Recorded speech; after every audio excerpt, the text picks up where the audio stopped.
What's up, everybody? Welcome to the Third and Longhorn Live post-game show. We are recapping number 3 Texas's 20-10 victory over Arkansas. Texas pushes its record to 9-1 and 5-1 in conference, while Arkansas falls to 5-5 and 3-4 in conference.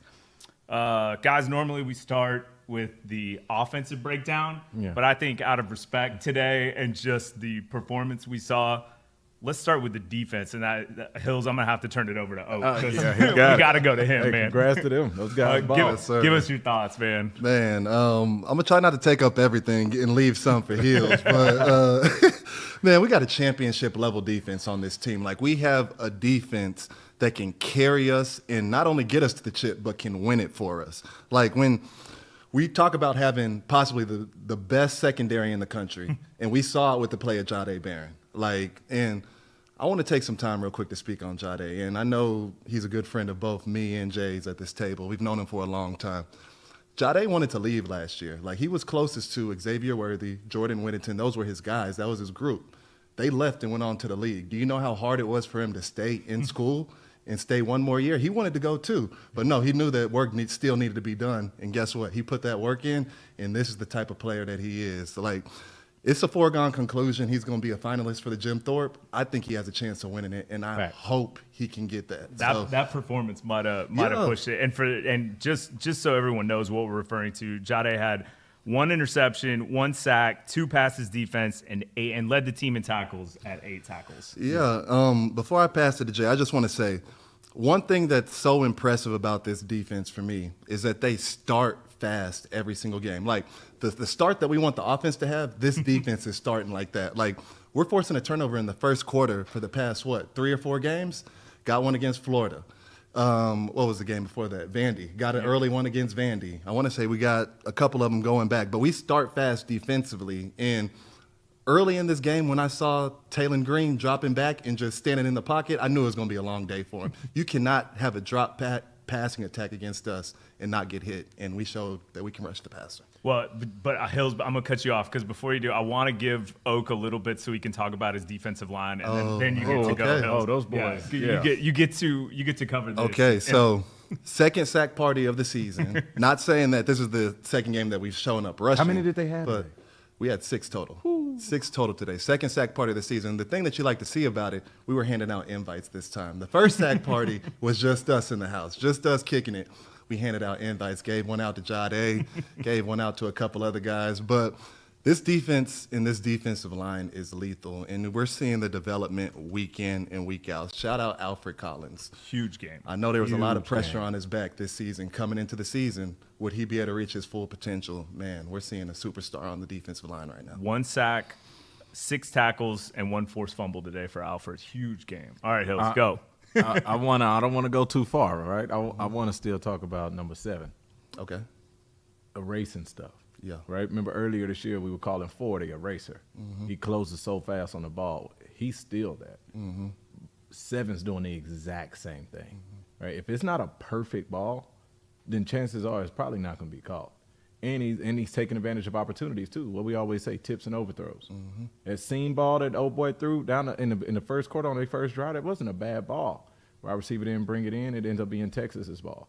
2 other times, he gets them off the field with what I think are great PBUs, right? Refs even threw a flag on one, talked about it a little bit and said, nope, great PBU, no flag, right? And we did that on the road, okay? So I don't want to hear about no home cooking. We did that on the road, right? I'm looking at his play. And going back to what you were talking about, he definitely wanted to go last year. And he looked at it and made a big boy decision. And he's playing himself into the first round. Mm-hmm. His performance, like I always say, cut the tape on. His performance is looking like potentially the best defensive back in football and a sure number 1 draft pick, a first-round draft pick. So I'm loving what I'm seeing from him, and I'm loving that this is honestly going to be a story that other guys look at. Mm-hmm. Like, hey, man, ball, continue to ball. Go get your draft grade, see what you look at. And if it's not what you want it to be, come back and do the work again. And he's obviously one of the leaders on that defense, too. When you hear him, when he rallies his troops, when he get those guys going, I'm like, man, just seeing the maturity. We've known him for so long. Mm-hmm. Him and my niece are like best friends. They've known each other for their entire lives, right? And it's like seeing the maturity of this kid, and now seeing him become a young man that's a true leader of potentially one of the real contenders for a championship this year, it's been cool to see.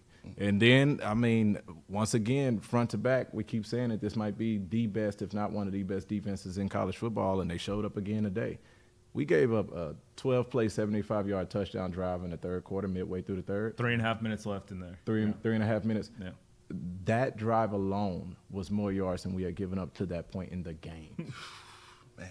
You hear what I'm telling you? Mm-hmm. They did not have 75 yards in the game prior to Well, that and drive. think about that, man, though. They're getting their first score in the game, 3.5 minutes left in the third quarter. Like, that defense is, I mean, they're winning games. Yeah. Like, they are. And I do think it's pretty funny, though, and I think that's why, I was reading a lot of the comments already and a lot of the talk, and everybody's frustrated and annoyed at this game. But I think part of it is I think our brains are programmed to be an offensive team, right? Like this team, our identity is offensive. And so when the offense struggles, it's hard for us. And I think we're not paying attention to the fact that the defense is incredible. That defense is what our offense normally is. And I heard it was on game day this morning. I think it was Saban who said, Texas has such an underrated defense. I'm like, how can you be an underrated defense and be the number one defense in college football? But nobody talks about it just because. That lets you know about the expectation. Yeah. That's and the Sark expectation. and having this offensive identity. But it's pretty damn impressive to watch what Kwiatkowski and Nansen and the squad and all the guys are doing. And then incredible. you think about this defense, right? Let's continue to give them their praise. They give up 7 on great drive by Arkansas. Let's just call it what it is, right? It was then hard Arkansas. fought. Now Yeah. you start. Now it's a one-score game from there. It's 13-7, right? Texas goes 3 and out. Arkansas gets the ball back, right? They start leaning on you a little bit. You start to see that run game come alive. What they say? Too suey, move suey. Pig suey. I had no idea where Jay was going with I didn't either. I got it though. I caught on. Whatever they got. How you even feel never mind. All right. So they start, boom. Next thing you know, it's 13-10, Yep. right? And defense said, hey, we're going to stop that right there. You guys you barely going to cross the 50 again. And when you think you're going to get momentum, Alfred Collins is going to force a fumble, and we'll take that too, right? This is a defense that is. But look at where Alfred Collins forced that fumble. Where was he at on the field? He's dang there in the secondary making that play. stripping it. And not to interrupt, but I got to make a point on this. Defensively, we're hunting. Like, it's not enough for us just to get the ball carrier on the ground. If you look at the past 3 to 4 games, we are punching the ball loose with intention. I'm talking about Alfred Collins with the strip sack. I want to say Taft got one against Vandy. Last week, Ant Hill got one against Florida. Like, these dudes ain't just trying to get the ball carrier on the ground. They're going after the football for the turnover, and you see the difference on that side of the ball. Absolutely. Man, and they're fast too. And let's give Colin Simmons his due. I don't know if you guys saw. I mean, of course we saw the sacks he had, but every play he was on the field, his tackle was standing next to the quarterback at the end of the play, no matter what, because he was getting up the field so fast or pushing that guy through. Like that kid is special. Oh, he's special. And the crazy part is that like you don't think about it, but like if you take a second, you start to realize that he's still processing data. Nothing is familiar yet because every experience is the first time. He's never been on the road in a hostile environment in the SEC. He hasn't experienced that yet. He's a true in freshman. a rivalry game. In a rivalry game, in a one-sided rivalry game. He hasn't experienced that yet. You know what I mean? So to see him continue to step up week in and week out, no matter where we're playing, and make sure that he leaves his mark on that game in some type of form or fashion, the ceiling is doesn't exist for this kid. I'm not sure the sky exists for him either. I don't know what he's going to become. Right now, we can just say he's a damn good football player. Yeah, that's fair. Well, is there anything you guys want to cover? I'm sure we'll talk a little bit more about the defense, but before we go on to the offense, anybody got anything else they want to add? I could talk about this defense all day. Man. I know. I could talk about this defense all day. And kind of going back to what you saying earlier before the game started, you said Nick Saban said that this defense is underrated. How could a top 5 defense be underrated? I think the knock on us, or not even knock, but people were trying to look from different lenses, saying, who have they played at the quarterback position? Somebody's always been down, or we haven't played an elite passer yet. Yep. What can they say now? Like, this Arkansas offense is as good as it gets. Number 8 in yards in the country coming in. They averaged 458 yards a game, and we held them to 231. Yeah. 149 yards passing, 82 yards rushing. Put an asterisk right there. 231. 75 on one drive. Crazy. So, like, think about the game. For 60 minutes of football, you gave up a 75-yard drive, and then whatever that math is, Oak, I think you were like Big 12 academics. You tell me what that math is. Like, My freshman year, that was it. that was a long time ago. Huh? Like, that's what we gave up to one of the most explosive offenses that college football has right now in a hostile environment. Right. In a rivalry game at their place. I know you said one side of rivalry, but I do think I'm just that's saying, like, think about the concept of hating somebody more than you love yourself. Like, why are you bragging about that? I agree. But I'm older than you too, and I think. Are you as old as Fozzy? But I mean, I do remember when Arkansas was like it was a big time rivalry. That it definitely was, and so obviously it's lost a lot of that because we haven't played as much in recent years. But that's a tough place to play, and I think I had to reprogram my thinking a little bit during the game because I was getting a little frustrated. You know, we were just sitting there. It felt like we couldn't get out of the starting blocks. You know, but you know, we were up 10-0 at half and still felt like we're like, okay, we're about to bust this open. And then obviously we kind of left the door open a little bit and the momentum pushed back. But I mean, you know, think about that. Like, you left that door open. This is a hostile rivalry game. You are on the road. You're not performing well as an offense. You know, you're just not cashing in when you're down there, and you're not getting down there often. It's 10-0 at half, and all of a sudden it's 13-10, and you got the ball, and that crowd is going crazy.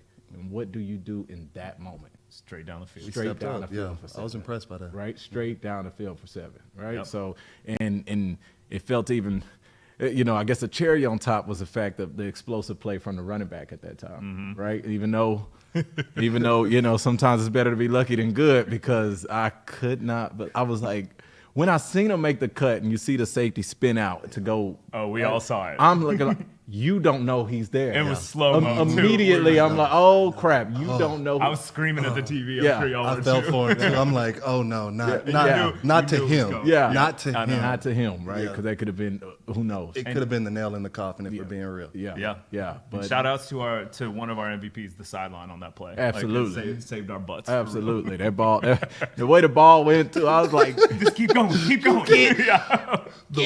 The ball made a decision to go out of bounds. It looked like halfway the ball said, okay, I'm going to just go out. Jaden's had enough. He's dealt with enough. And Let's but just that's throw what it they out say, there. right? Sometimes the ball just bounces your way. Yeah. That's what we mean. Yeah. The ball bounced our way on that, and we cashed in. And not only did we cash in, kudos to number 3. Yeah. Because that is a 1, maybe 2 route sprint out on a pass pro, and you throw a perfect ball. That was a dime. You throw a dime that only my guy gets it or it goes out of bounds, right? And his guy won that route and got it. And it was good coverage. Yeah. Yeah. It was good coverage. I mean, salute to Arkansas's defense, right? They've been toe up all year, and they stood up today. So great coverage, but like we always say, even the best coverage can't beat a better ball. I was going to say, it's crazy to watch the chemistry between Matthew Golden and Quinn Ewers once you get into the red zone. Like Jay said, week after week, Jay's like, we don't know who is going to be the number 1 receiver for us. It's going to be hot hand. When we get into the red zone, we know who that number 1 is. Like, if there was a top 5 list of the best catches of this Texas season, I guarantee you Matthew Golden will have 3 or 4 of those within the red zone. Yeah. It's that connection, that chemistry is unreal. You know what he reminds me of a little bit? Who? You remember how, like, Santonio Holmes just always found himself open in the red zone? I'm like, man, some guys running they routes harder down here. Like, some guys are just running their routes harder needs a little down more here. than Like, that. you know what I mean? But the kid somehow he finds a way to find the end zone. Yeah. Yeah. And yeah, let's talk about that wide receiver performance today. Well, actually, let's go ahead and flip over to the offense, because like we said, I don't think it looked like we wanted it to, but I do think it was a mixture. Obviously, Texas is going to say that all our fans are going to say we didn't play well, we struggled. But I will give Arkansas their credit. They played a hell of a game on defense. They played a lot better than they have in the past. They tightened some things up, and we didn't make the plays all the time we needed to. But at the end of the game, we made the plays when we needed to. And, I mean, Matthew Golden, 2 catches today, 2 touchdowns. Yeah. One thing I guarantee you Sark is going to be ecstatic about is they didn't bust the game open. They didn't bust that door open, but they closed that door. Yeah. Right? When they got that ball back after that, after the forced fumble by AC, what they do? They punched it in. Yep. They took that ball. No, they took that ball Oh, yeah, they took the air out of They it. took Yeah. the air. 4-minute offense is necessary for a championship run. Yeah. If you don't have a 4-minute offense, you just subject to whatever. And so to get that ball and for everybody to know that you are playing keep away from this point, and for you to be able to successfully do that again on the road in a hostile environment with everybody knowing that it's going to be a heavy dose of run and it is what it is. And then it was I think it was poetic even how Quinn had to, handle it at the very end himself. By the way, that took years off my life. The way he got tackled too is kind of like got turned around. I was like, come on, man, just get down. I will say this offensively, and I know a lot of people were disappointed by this offensive performance, but that's because people are looking at the negatives. Yeah. I'm looking at it from a lens of this is a defensive team, and if I look at the way the offense played, knowing that this is a defensive team, penalties were down. Yeah, that's true. Turnovers were down. When we needed it the most, we was able to score. When we needed to take the air out the ball, we was able to do that. And when we needed an explosive play on the ground towards the end of the game, we got that done. So you give me those 5 things combined with a championship-level defense, that's how I'm looking at it, and I got excited after that. I love that. And 138 yards on the ground, I want to say. Yeah. 138 yards on the ground. So, let's give Quinn, 4 of those. So you're looking at your backs and you're saying, okay, y'all came to play today. We turned around and we handed it to you. The freshman, the young kid, he did it. Yeah, Jared, he did it again on 4th down for us when we needed it. Yep. Right. So that was a great play call too, by the way. It really was. It is important at different points in the game to be able to turn around and hand the football off, and you have to be able to do that on the road. Yep. You just have to. So for that to show up today, I agree with you, Oak. I'm looking at that offense and I'm like, no, it was not the explosive game that we thought that you guys would have. And to be honest, you weren't amazing in the red zone the way that I would imagine you should have been against I would say this season, a pretty bad just passing defense. But what you did do is you were efficient. What you did do is you protected the football. And what we went on to see is that our defense is so good that if you are efficient and protect the football, you'll always have a chance to win the game. Yeah. And I think we gave our offensive MVP to look. There were a few guys that could have gotten it. I settled on Jade Blue for sure because 14 carries, 83 yards with the long of the 28-yarder. He had 3 catches, 19 yards. Not to mention he had him at some big moments. Props to that kid, right? Like he's faced a lot of adversity this year, and to play that well in a game like that. Another time with this kid that we call him a weapon, right? We call him athletic. We call him dangerous. We call him somebody that we have to get the ball in his hands. And it's another time that he's found a way to reward us with 100+ yards, just contribution. Yeah. Right. And that's got to be the goal too. I think with Blue, offensively, week after week, you got to look at it. Rushing yards plus receiving yards. If we can get Blue to 100, I think it's going to be a good day offensively, or it's going to be a winnable game for us. If we get him to 100, and the offense will be in rhythm and in sync. I will say this before I give it back to you, Nick. No, go ahead. I think people need to reshift how they look at this offense. I think coming into this season, especially after the Michigan game, we thought the offense was going to look a lot like last year, and that's not the case. Like we've seen enough tape now. We can't run the football. Let's call it what it is. We're not a strong rushing attack. I want you to stop saying that. We're not efficient running. We're getting.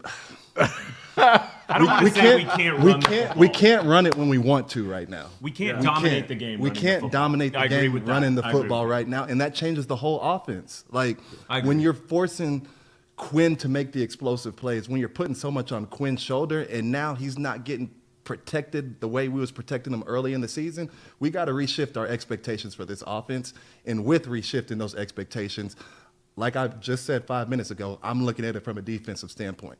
If offense doesn't turn the ball over, keeps penalties down, can run it when they need to at the end, and score enough, that's what you got to look at. Well, last year we were breaking off those 6-7 yard plays all the time running, right? And I think when you look and you analyze the game, just look at how this team performs on 2nd and 3, 2nd and 4 versus 2nd and 9, 2nd and 8. And right. I think that's been part of the issue, because then it does get on Quinn's shoulders and it's like, go be the hero, right? And everybody knows we're going to be dropping back there, and that's when they tee off. I think what we're looking for, or what we're recognizing, is that we are a timing offense. We are a timing offense. When we're on time with the ball, on time with our motions and shifts, on time with our zone blocking scheme, when we're on time, we're dangerous. Can go down the field quick. And unfortunately, if the timing is off just a little bit, it gets us behind the stick sometimes, or it gets us in a position we don't want to be in, which is third and medium to long. We never want to be there. We don't want guys having the ability to just pin their ears back and just rush the quarterback, bring blitzes. And honestly, in the first half, with salute to Arkansas, what they were doing is they were switching it up. They were switching up. A lot of times they rushed 3 and dropped 8. And, we're leaving it up to Quinn to say, find the open guy. Now, that's Arkansas. Now, this is a chess match, right? That is what Arkansas decided to do. They were like, hey, let's try to fool the quarterback. We've seen teams in front of us have success when they could fool number 3. Okay? You did that, but what he did, and this is just what I guess is growth that I was loving seeing today, he didn't force it. Yes, I agree. He didn't force it. That's why he had a clean game. There were no turnovers from him. Because when they did drop 8, when there wasn't anybody there, he actually, a couple of times, he was a little frustrated, but he stepped up and he tripped over a lineman or whatever the case. But there were times that he stepped up to just go get it himself. I'm with you. Right? And that right there, you know what? Hey, they won that play. Let's punt it because good luck with this defense. Yep. Yeah. And that's got to be the mindset. I agree. We don't need to turn it over. We need to just take care of the ball. And Quinn ended up 20 of 32 for 176 yards, 5.5 yards an attempt, 2 touchdowns, and no interceptions. It's clean. And there's 2 pieces of this that I think probably go unnoticed, but I do want to cover it. Both teams had 2 penalties for 15 yards, and I will say a sentence that cap this, make this a video. The refs did a fantastic job today. Oh, wow. They were not pretty much non-existent.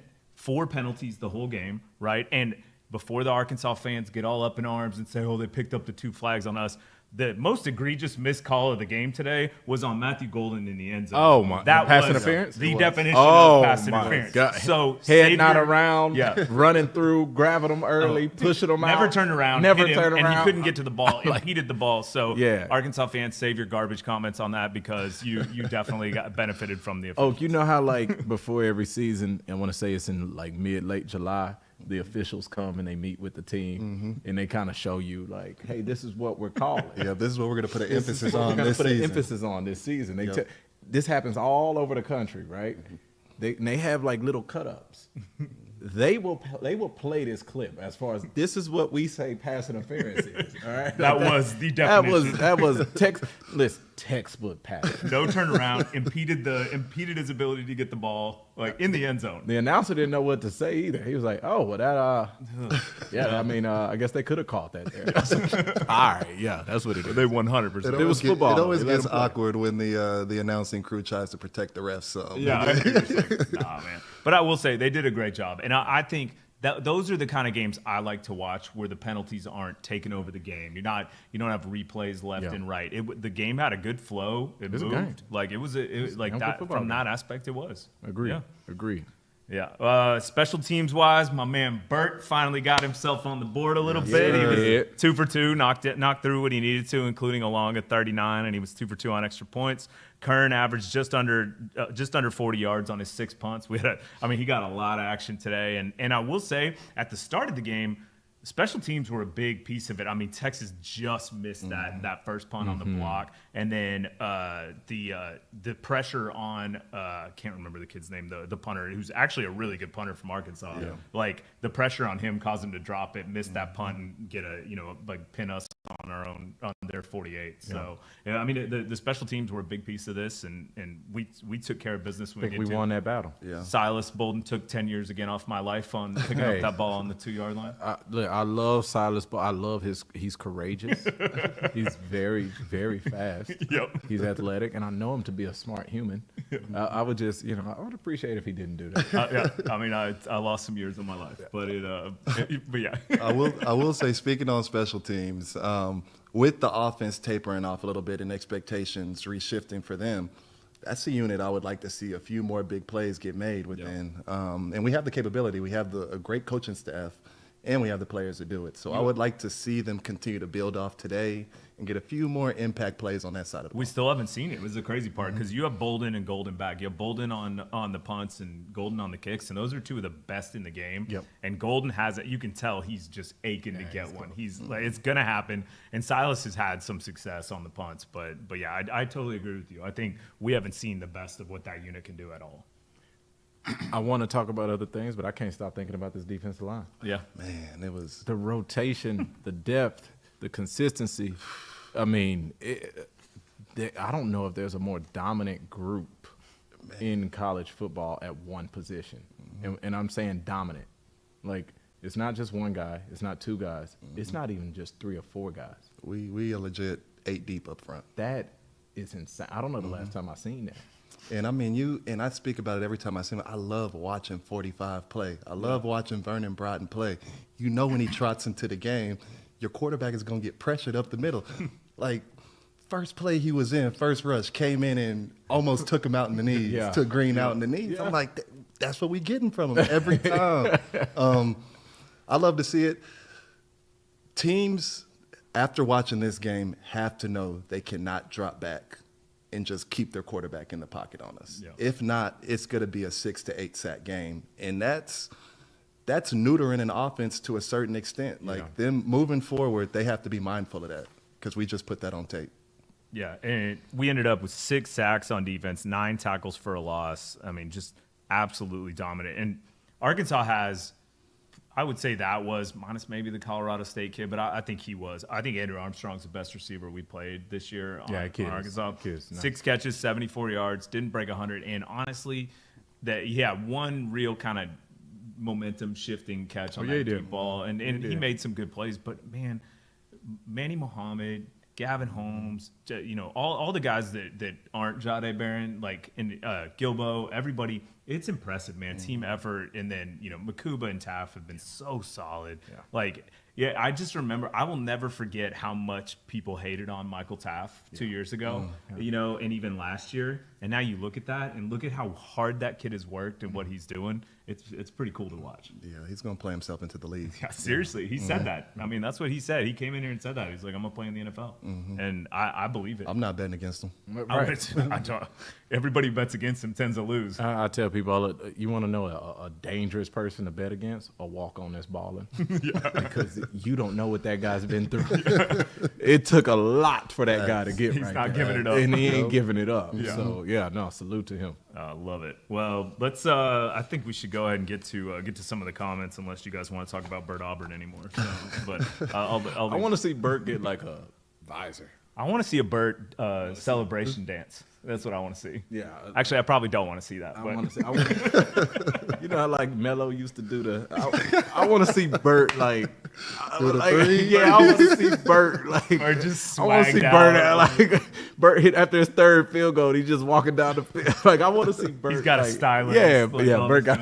I like this. I like where we like. Let's take over this whole thing for him. So, all right, let's get into the comments. From Fire Medic, it was nice to see minimal penalties this game. That has killed the momentum so many times. Agreed.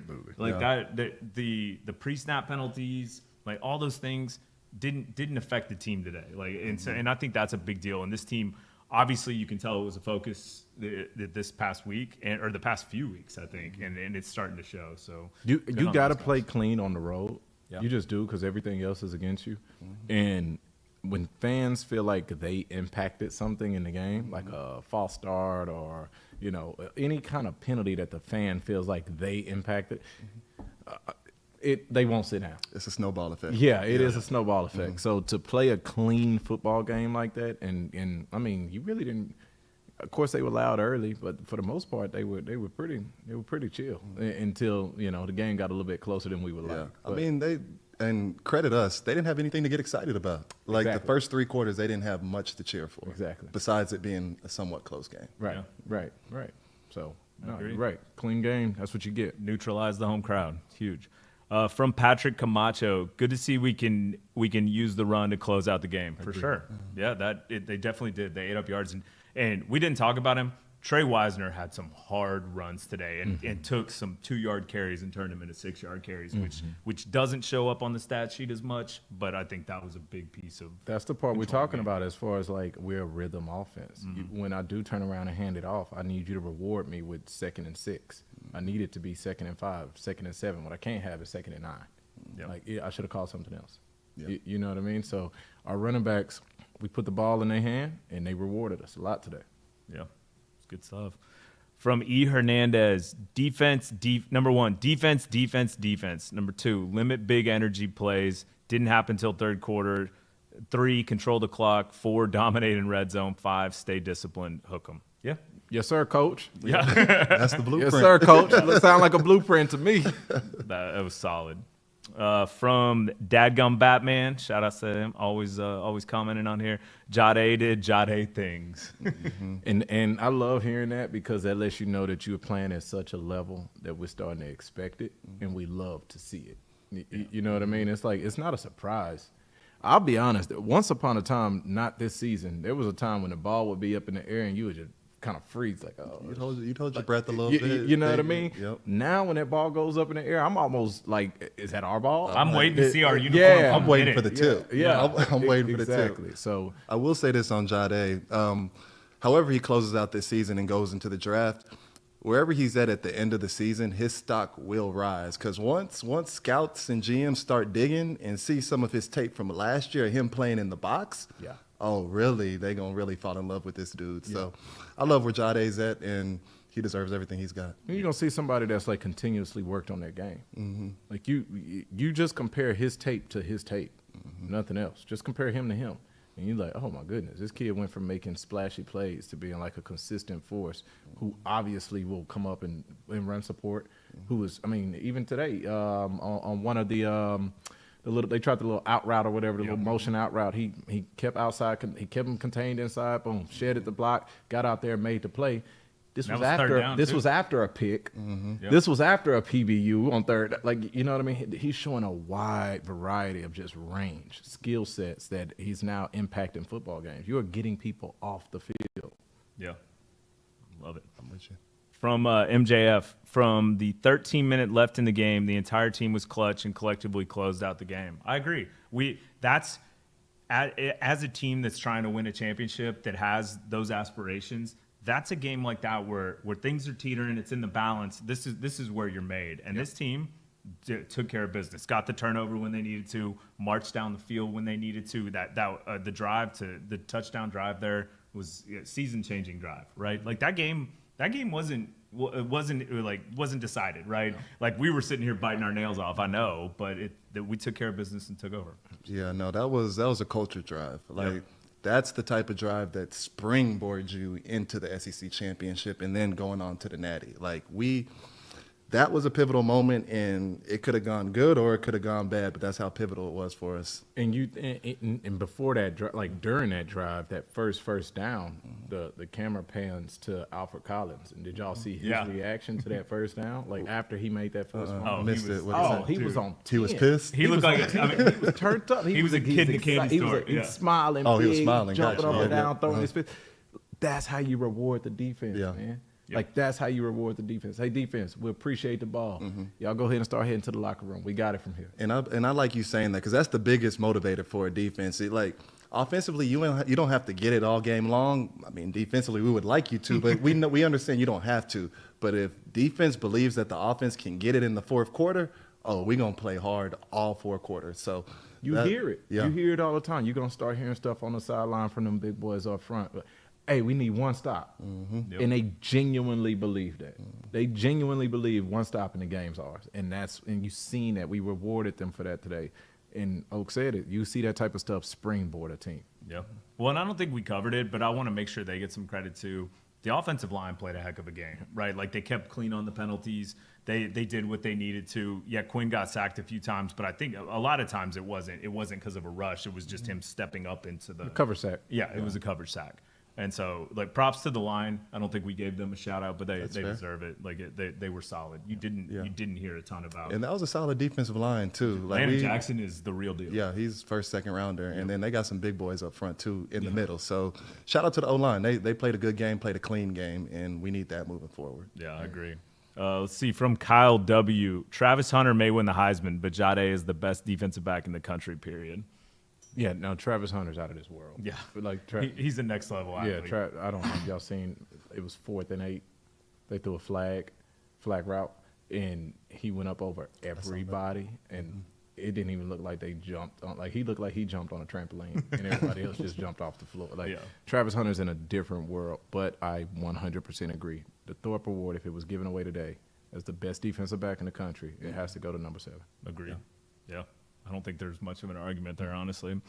From Juan Ramos, this defense is a championship caliber defense, but the offense needs Quinn to be the QB versus Alabama last year to win the Natty this year. I disagree with that. That's not who we are anymore. And I disagree with that. I think if the defense can keep being solid and I don't want to say game managed because that gets such a nasty connotation. He's just got to be solid and, like you guys said, not turn it over. And if the defense plays like that, the offense isn't going to have to score that much. You can score 20 and win, right? And I think this game was a good dress rehearsal for, obviously, we got to take care of business next week because Kentucky's got a solid defense and they can go. But this game's a good dress rehearsal for College Station. This one you got at 11 a.m. where, the kids were still warming up, they're drinking it, and getting into the stadium. College Station's going to be a night game. That thing's going to be rowdy, and it's going to be a rivalry game. But I think this is a good dress rehearsal for that okay. We're gonna face adversity in those games. We're gonna face momentum swings. Here we go. Just say it, Hills. I see your face. We don't need no bulletin board material. No. He has to do it once. Not for A&M. I won't say much, man. Good luck to the Aggies, man. We'll see you guys soon in good old Blinn. Where are they at? We're next to Blinn somewhere. Snook. Yeah. They got a big game this week. They got New Mexico State. Yeah. Way to play the competitive game. They always schedule competitive game late. What a competitive game late for them. But anyway, no, you're 100% right. It will Aggie Land is a very hostile place. I'm gonna give them that. And they try to distract you. They got men in sailor outfits doing cheers and everything. So you got to stay focused. You're just like, what is going on out here? But so it will be a hostile place when we go there. We know that. But I'll say it a million times over. Football is won in between the lines. Yeah. Going back to Quinn real quick. I'm with you. I think it's more important for him to play a clean game and just make the plays that are there than it is for him to throw for 400 yards. I agree. Like, Sark is going to scheme guys open. We saw that with the first touchdown pass. So as long as he hits the guys that are open and plays a clean game, that's all we need from Quinn. This defense can do the rest. And I will say, I do. The one knock I will say on the offense is, in what they can do to help that defense, is limit the 3 and outs. And that's what, when we have to throw that defense back out on the field after they just got done making a stop and we get 3 quick incompletions and then the ball's right back, that puts the defense at a disadvantage. So as long as we can keep moving it, have some success there, have a little bit of possession, I think that puts us on this championship drive. And you're right. We're not 450-yard Quinn. We're not Ole Miss throwing for 500 yards. That's not who we are. But I think the defense is solid enough and I honestly think the team's starting to truly take on that identity. So they're just, and I hope they do. Yeah. You are what you put on tape. You say it all the time, and you do too. And that's, we're putting on tape that we're a defensive team. Yeah, but what I will say though, and I'm curious what you guys think, is that Quinn has proven in the past and this year that when given the opportunity and it's there, he can throw for 5 touchdowns, 400 yards. I don't think we have to force that to win games. Yeah. I do believe that when that is there, the numbers are going to be what they're going to be. And the maturity is understanding the difference. The maturity is understanding that, okay, they really are going to drop 8. You know what? Let me tuck it and get 4. Let me. You know what? It's third and long, and they everything's covered. I trust my defense. I don't got to force this, right? So that's the maturity of it. But the ability, the arm is there. He hit one in one of those. They rushed 3, dropped 8, and we had the right call. We hooked up right there between where the pass lane was in the zone, and he zipped it. He zipped it to 85, our tight end. Yeah, the gunner. He zipped a beautiful ball. The ability is there. Nobody's questioning that. I think the step that we got a chance to see today that we're alluding to is that the maturity is now there as well. As I don't got to force this. Yeah, it's not there. Cool. Good luck with my defense. Well, and everyone complaining about the sacks on a coverage sack, I'll take Quinn getting sacked any day over a pick, right? Like flipping that over. And I think that is showing maturity. And granted, he had the trip and kind of went into the guy once. Those weren't great. But, yeah. That's hard to watch, man. Yeah, it was rough. But I also say, and I don't mean to call it out, but I want to call it out for Quinn's throw. It was the one that Gunner dropped, because Gunner never drops throws. But that throw that Quinn made through the middle was insane. Oh, my God. He did another one, too. He stepped out of a sack, Oh yeah, and to Silas. Silas. He got his throwing. He got a position. He threw a dart. Yep. Split everybody, and the diving wide receiver that just couldn't hold on to it. But I tell you, like, if it was a fifth, right, we understand. But you give me that catch by Gunner, and you give me that catch by Silas, and you may be like, man, Quinn had a great game, true, right? So that's the way it goes. Well, and for you ref haters from Arkansas as well, and that Silas catch we're referring to, I couldn't tell where Silas began and their defender ended because he was on top of him the entire time. Yeah. So like that. But I always say with referees, Shuley, and I think most athletes in any sport would agree. However you're gonna call it, call it that way. Be consistent with it. I agree. And that's why I didn't complain or anything when I seen that, because you know what? They've been calling it like that all day. Yep. If you're going to let them play, let them play. And that's what they did. So I agree. Shout out to them. Shout out to the refs. So that's the only time we'll say that. So, can't believe it. Yeah, we're just gonna say that. From Kyle W. I hear you, Oak. Our defense is a wet blanket to opposing offenses. Wouldn't have guessed that in August. Yeah. True. I don't think anybody coming into the season predicted that our defense would be the strength. And not only our defense, our secondary would be the best in the country. So the fact that we do have this defense, it's what we've said this whole podcast. The mindset of this team needs to start shifting towards that. And I'm okay with that because you know what? Defense travels well. Yeah. No penalties and no turnovers travels well. Right. We're building a team. I know we're on the back end of the season, but we're still building. We're building a team that can travel, and I like that. It's two secondaries in college football that I love watching play right now. It's, of course, ours, but Oregon secondary plays some great football, man. And so where I think we, outrank anybody is up front. And I'll say that time and time and time again. That's the X factor. That's the difference. And so when you have, let's just call it 1A, 1B, secondary if you were grading, best in the country, but then you throw in this X factor of 8 deep on the defensive line, how you going? What you gonna do with that? Yeah. All we gotta do is literally not turn the football over. What you gonna do with that? Because they're not perfect. In 60 minutes, they gave up a 75-yard touchdown drive, and that's all they gave up. So what you gonna do with that? Like that? Yeah. That's really how I look at it. That's what I'm saying. Clean, efficient. We've been saying it all year, and we got a chance to see it today. Yeah, and I will stand by that. Let's recalibrate our thinking a little bit of talking about being disappointed about a 20-10 win on the road in the SEC, and let everyone talk about how bad the teams that we played this year are. Because if we take care of business against Kentucky and A&M, we'll be right where we need to be to get into the playoffs, Exactly. and that's the goal, right? Exactly. So I'll take ugly wins all day. I'll take boring defensive games all day. Old ball coach used to say, "I'll take an ugly win over a pretty loss." Yeah, absolutely. And that's what we got. I'll take that.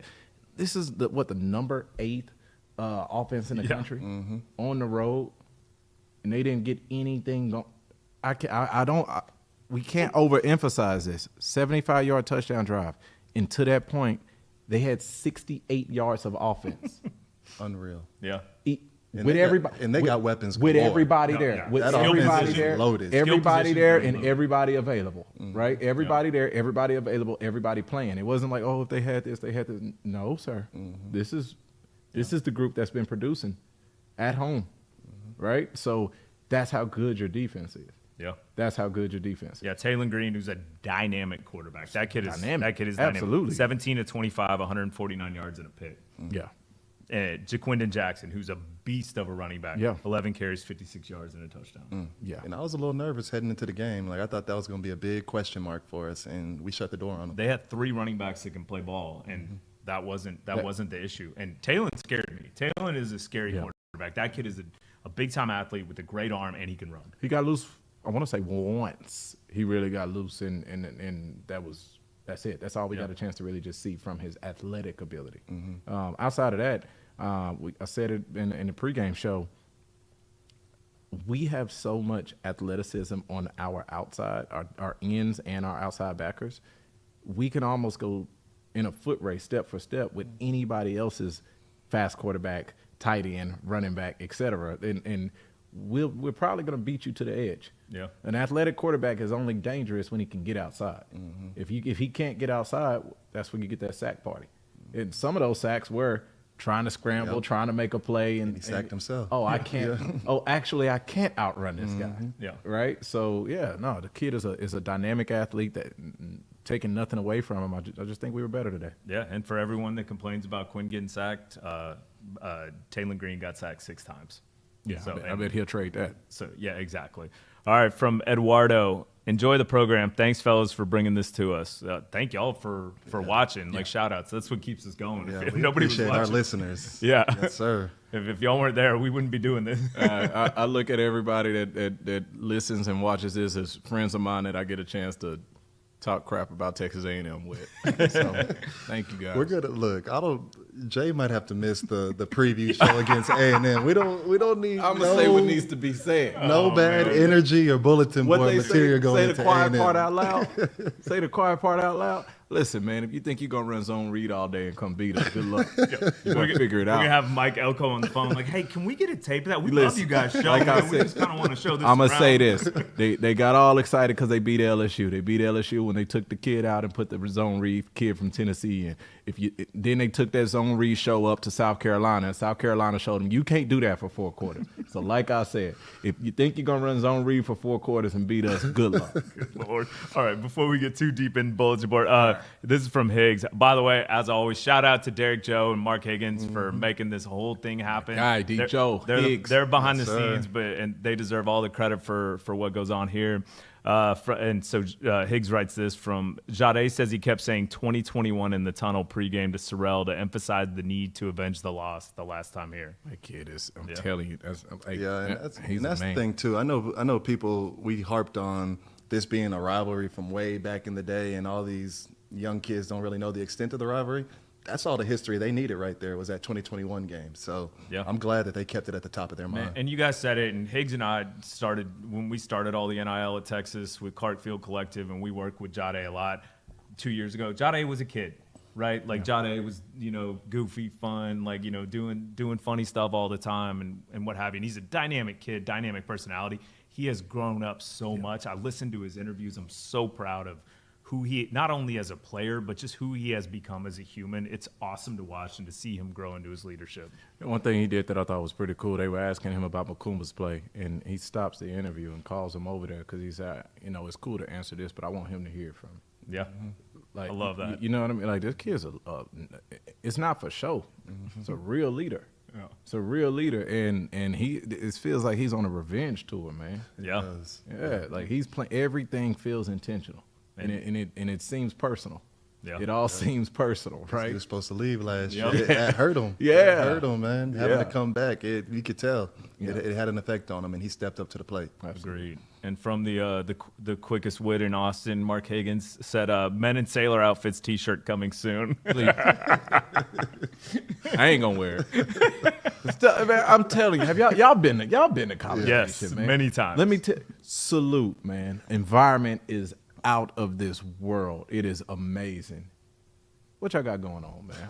What's happening out here? What is happening out here? Got your baseball coach coming down to Austin. Yeah. So I don't know, man. You get out there and it's just an interesting place. Man. Yeah. It's an interesting place. They got like a little pamphlet that they give people with the actual signs for the. Oh, man. What is happening out here? I just remember my little sister went there, and I remember I went to a game with her, and it was I think it was in 2005. I can't remember when it was, and it was the Texas game, and she was standing next to me. And she's from Austin, grew up a Longhorn fan. Yeah. Shout out Jen Ruth. But she starts, they're doing all the cheers, and you have a different cheer based on the year you are, freshman, sophomore, whatever. And she's doing all this stuff, and I just look at her, and Jen kind of looked at me with this sadness in her eyes and was like, just don't say it. Don't say it. Man, Don't do it. Man, She's like, just don't do it. So anyway, goodness, that place. Oh man. Well, I think that's all we have comment wise. Thanks again to everybody for watching. We will be back here this week with the Kentucky preview. And I forgot to introduce everybody as always. So I got Alex Okafor here signing out. I got Jeremy Hills here signing out. I'm Nick Shuley, and make sure you like, subscribe wherever you listen, watch, etc. YouTube, Spotify, and do us a favor going into when you watch this. Give us your MVP on offense and defense, Yeah. and tell us why. Tell us why. Let's talk about it. And Yeah, we'll bring we'll on answer. Kentucky. Let's go. We want to see them. Yeah, it's going to be a big one. All right, everybody. We will see y'all this week. Hook 'em.